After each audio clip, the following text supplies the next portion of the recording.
কিসের লাগিয়া এত কষ্ট করিয়া সাজাইলা দুদিনের জীবন। কেহ তো জানে না, বলিতেও পারে না আজরাইল আসিবে কখন। হিসাব নিকাশ তার সবই অজানা, দুনিয়া চিরদিন ফাঁকার জায়গা নাই, দুনিয়া চিরদিন ফাঁকার জায়গা নাই।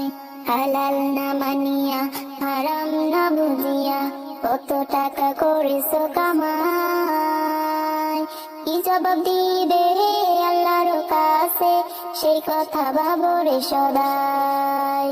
হালাল না মানিয়া হারাম না বুঝিয়া কত টাকা করেছো কামাই, কি জবাব দিবে আল্লাহর কাছে সেই কথা ভাবো রে সদাই।